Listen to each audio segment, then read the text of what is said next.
Tumbuhan yang ada di dunia ini memiliki keanekaragaman, terutama di negara kita, Indonesia. Indonesia merupakan negara yang indah dengan banyak keanekaragaman.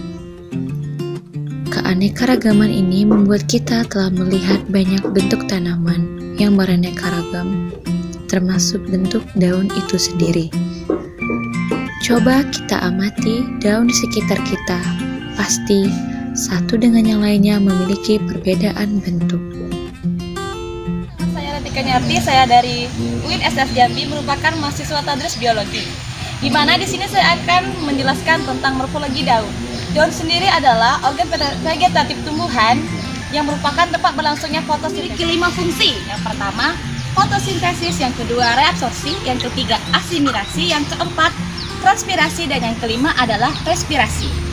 Pada proses fotosintesis dibutuhkan cahaya sebagai sumber energi. Energi tersebut ditangkap oleh zat klorofil atau zat hijau daun. Gas karbon dioksida, CO2, dan air H2O digunakan sebagai bahan baku untuk menghasilkan glukosa atau C6H12O6 dan oksigen O2. Perhatikan reaksi berikut ini, yaitu adalah reabsorpsi, yang artinya adalah pengambilan zat makanan.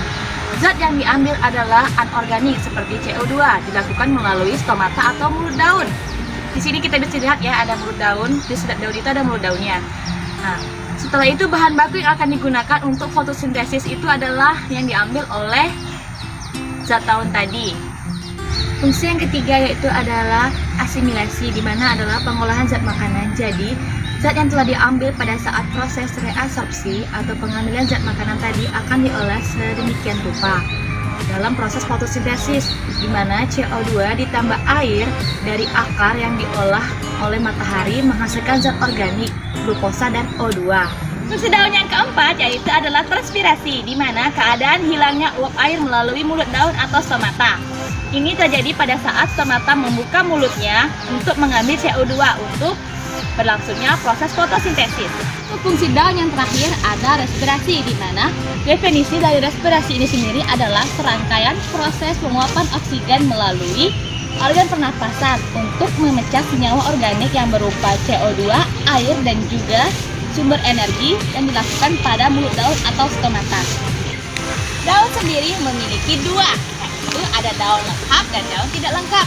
Daun lengkap ada pelepah daun atau vagina, dan juga daun kelayan daun, lamina, dan yang terakhir adalah tangkai daun, petolus. Sedangkan daun tidak lengkap itu hanya satu atau dua bagian saja yang ia memiliki. Saya akan menunjukkan contoh dari daun lengkap. Ini dia pada pisang atau musa SP. Bisa kita lihat ya, di sini ada helaian daun, lamina, pelepah daun, vagina, dan juga ada tangkai daun atau petiolus. Sebenarnya contoh lain dari daun yang lengkap ini ada talas. Pada talas juga daun lengkap karena memiliki helaian daun, vagina, pelepah daun, dan tangkai daun. Teman-teman bisa dilihat kan, di samping kiri kanan saya dan belakang saya banyak sekali tanaman serai. Nah, ini dia contoh dari tanaman yang tidak lengkap karena dia hanya memiliki satu bagian dari daun lengkap saja, yaitu hanya berupa helaian daun saja atau lamina. Lihat ini ya, nih banyak sekali bukan di sekitar kita. Dan juga pada tanaman buah-buah yang sering kita makan, yaitu adalah mangga. Dia juga merupakan daun tidak lengkap. Bahkan pertumbuhannya ada 4. Yang pertama menyirip, yang kedua menjari, yang ketiga sejajar, dan yang keempat melengkung. Nah, lihat teman-teman, di sekitar saya banyak sekali rumput teki-tekian atau gramine ya. Nah, di sini adalah untuk dari contoh tulang daun sejajar. Ini dia, saya ambil dulu ya. Ini dia bertulang sejajar. Biasanya terdapat pada daun-daun bangun garis yang mempunyai satu tulang daun di tengah yang besar memujuk daun tulang-tulang lainnya yang lebih kecil yang mempunyai arah sejajar. Nih, sejajar ini teman-teman. Ini adalah teki-tekian atau gramine. Lihat nih, banyak sekali ya teman-teman. Nih, pasti di halaman kalian juga banyak ya kan? Nah, di sebelah saya ada pohon papaya atau carica papaya.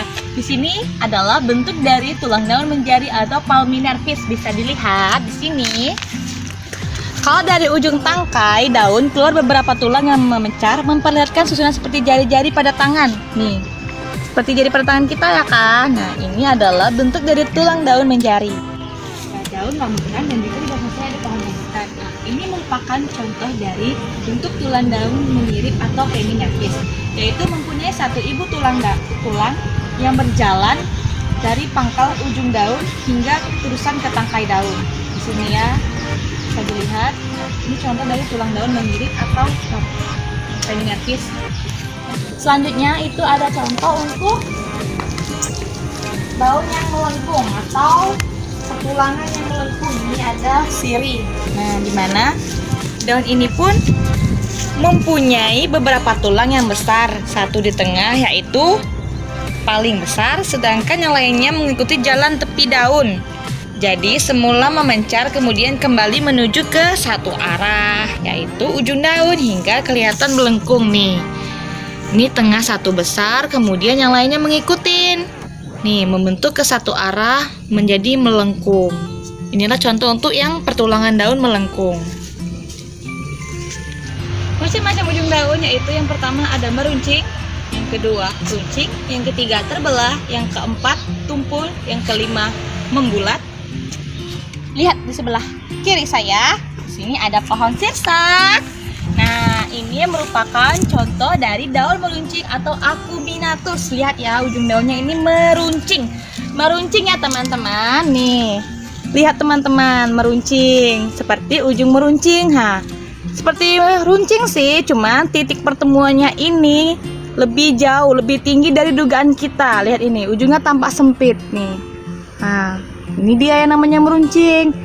Dia dari sini ini lebih jauh menuju ke ujungnya, makanya disebut meruncing. Saya ada contoh untuk daun runcing atau acutus.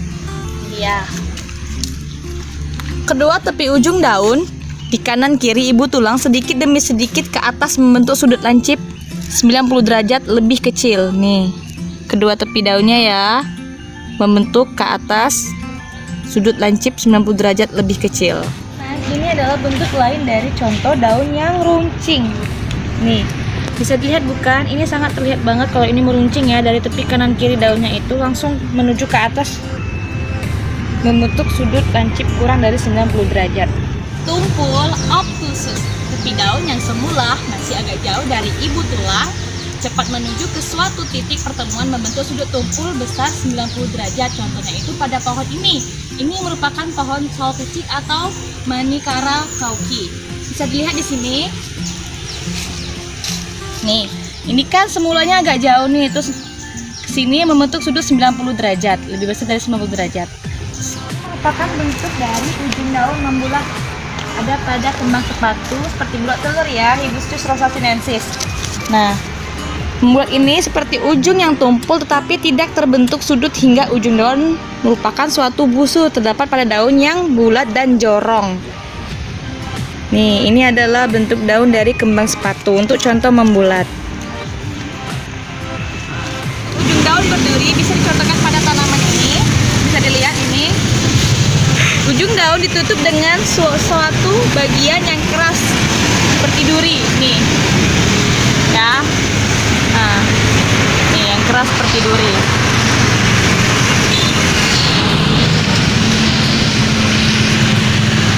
Ujung daun selanjutnya itu ada terbelah, di mana kadang-kadang memperlihatkan suatu lekukan, kadang-kadang juga amat jelas ataupun tidak jelas seperti pada amaranthus. Ini dia pada bayam. Ini ujung daunnya terbelah. Kalau kita perhatikan dengan seksama bisa dilihat di sini. Kadang-kadang amat jelas, kadang-kadang pun tidak terlihat jelas terbelahnya. Nih ya, nih.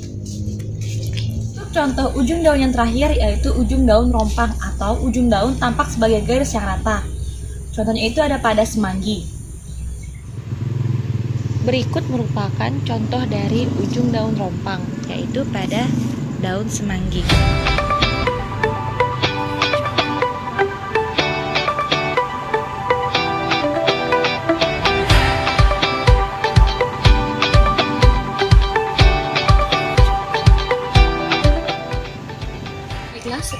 dapat saya jelaskan tentang morfologi daun. Lebih dan kurangnya saya mohon maaf. Saya ucapkan wassalamualaikum warahmatullahi wabarakatuh.